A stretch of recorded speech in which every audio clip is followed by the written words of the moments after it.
Good evening, everybody. Super Jackson here. I'm back now, and it's time for. Even though it's pretty late right now, it's actually past 10 o'clock at night right now. But anyway, doesn't matter. I'm still going to do this video. It's time for a Blu-ray update for today, November 16th, 2019. I got a total of 4 Blu-rays. None of these are Disney. I got most of them over the course of the past 11 days. For the Blu-rays, 2 of them I got at Best Buy. One of them I got off Amazon, and then one of them I got at Walmart.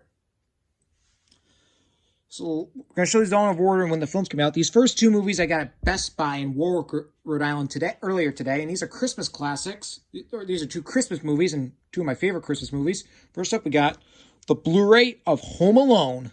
Yep, this is a great movie from 1990. This is my 3rd favorite Christmas movie, only behind Elf and A Christmas Story. Yeah, great classic. Anyways, you can see here's the spine, the back. The greatest holiday family film ever. And for bonus features, got a feature commentary by director Chris Columbus and Macaulay Culkin, who plays Kevin McAllister. The making of Home Alone, the Mac Cam behind the scenes with Macaulay Culkin, How to Burglar Proof Your Home, The Stunts of Home Alone Around the World, Where's the Buzz Now, Angels with Filthy Souls, deleted scenes and alternate takes, blooper reel, and 1990 press featurette, because this film came out in November of 1990. Yeah, awesome. This is an awesome movie, as we all know. Here we got the digital copy code, and here's the Blu-ray disc, and here's the DVD disc, which are pretty much the same. And since we all know Disney now owns 20th Century Fox, Home Alone and its sequels are now available on Disney Plus. Which, for those who are wondering, yes, I did buy Disney Plus. I have it on my Roku TV and my iPhone. If any of you guys bought Disney Plus like I did, please let me know in the comments. Now, the other Blu-ray disc I also got this at Best Buy, and this is the sequel, Home Alone 2: Lost in New York. And this one had a slipcover. Unfortunately, the first Home Alone Blu-ray had no slipcover, but this one did. And you probably know, for those of you who have been subscribed to me for years, you know I already have the specials on DVD in this 2-movie pack that I got at Walmart 2 years ago. But I really wanted to get the specials on Blu-ray, so that's what I did. And as you can see, here's the spine, back. The greatest holiday adventure continues. Yep, this is another good Christmas movie from 1992, and this is one of those rare sequels that lives up to the original. Although I think the first Home Alone is better, this is still great. Like I said, one of those rare sequels that's just as good as the original. Gonna open this up. Here we got digital copy code, and it's kind of like the first Home Alone. Here's the Blu-ray disc, and here's the DVD disc. Yeah, if you don't have Home Alone on DVD or Blu-ray, I recommend it. Home Alone or Home Alone 2. 2 of my favorite Christmas movies.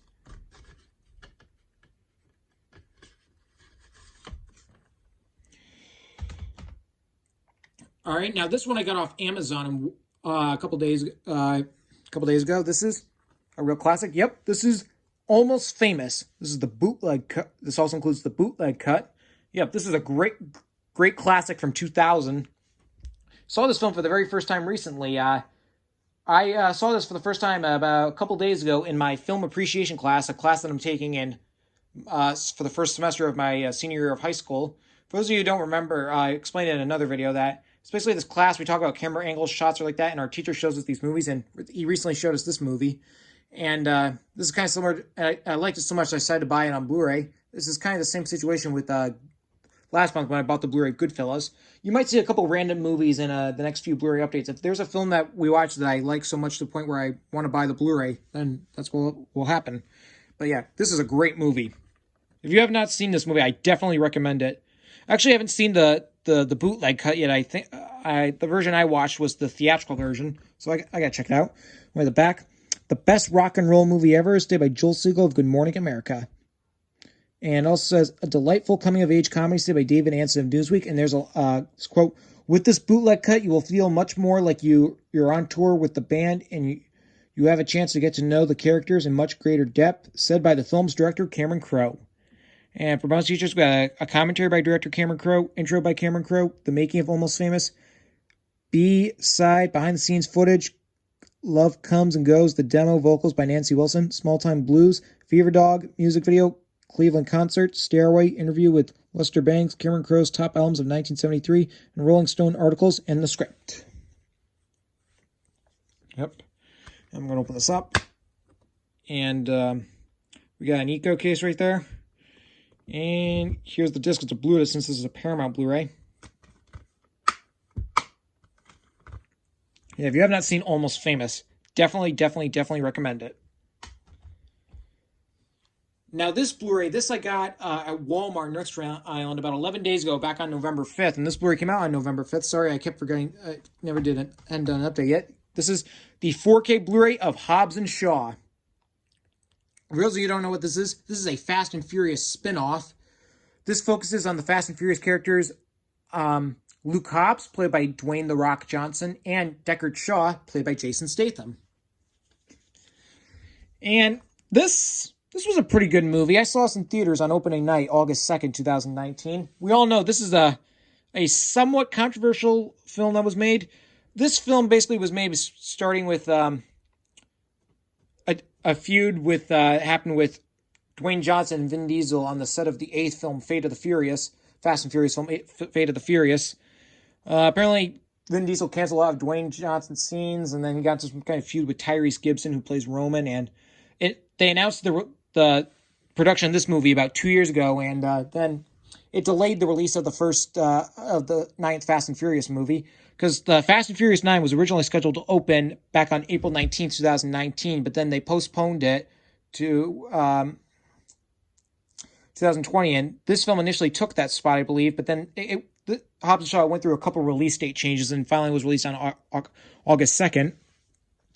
And because that Fast and Furious 9, by the way, is scheduled to come out at this moment, May 22nd, 2020. And they actually just finished filming, by the way. In that film, Justin Lin, the directors of who directed Fast and Furious films 3 through 4, is coming back to direct that and the 10th film. So that's pretty exciting. This film, director for this film, by the way, this film was directed by David Leitch, who was the director of Deadpool 2. That's cool.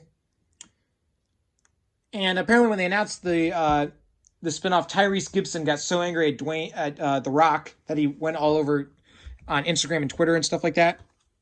Apparently it's believed that his feud with Vin Diesel has ended, but it's not exactly been confirmed. We all know, unfortunately, that Dwayne Johnson and The Rock and Jason Statham, apparently they will not be in Fast and Furious 9, but it is believed that they'll be coming back for the 10th film. I hope so, because I'm going to be honest here, I think The Rock actually saved the franchise. Because I feel like after Fast and Furious, the 4th film, this franchise was starting to get a little stale, but then when when The Rock was introduced in Fast 5, things really changed. It got a lot more interesting. And by the way, as you all know, Fast 5 is still my favorite film in the series. I mentioned that. You probably all saw that when I did my Fast and Furious DVD and Blu-ray collection about 2 years ago. Yeah, so Dwayne Johnson's been here since the 5th film, and Deckard Shaw, played by Jason Statham, he was first introduced in a mid-credits scene of Fast and Furious 6, and then he was the main villain in he was the main antagonist of Furious 7, and then he played a supporting role in Fate of the Furious. Honestly, was the spinoff necessary? No. Was it enjoyable? Yes. I liked it. And I know Ryan Reynolds makes a cameo in this since he worked with David Leitch on Deadpool 2. So that's nice. And yeah, but honestly, I also kind of don't blame them for making this movie, because for those of you who saw Fate of the Furious, we all know the chemistry and interaction between Luke Hobbs and Deckard Shaw pretty much was just begging a spinoff. It was totally inevitable. Anyways, you can see here's the spine. Back, Fast and Furious Fun Stay by Scott Mendelson of Forbes. And got 8 minutes of bonus features, alternate opening, delete scenes, and even more content not seen in theaters.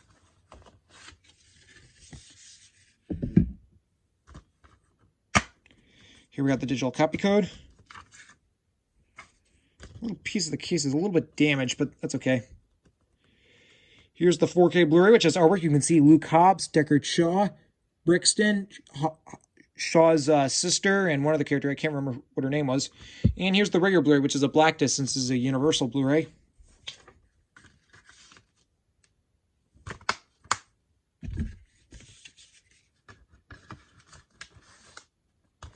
But yeah, Hobbs and Shaw, not a bad movie. I enjoyed it.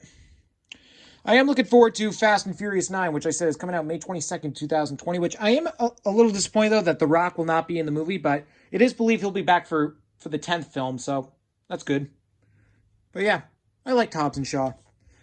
All right, there you go. That's my Blu-ray update for today, November 16th, 2019. I'll see you all for my next video coming soon.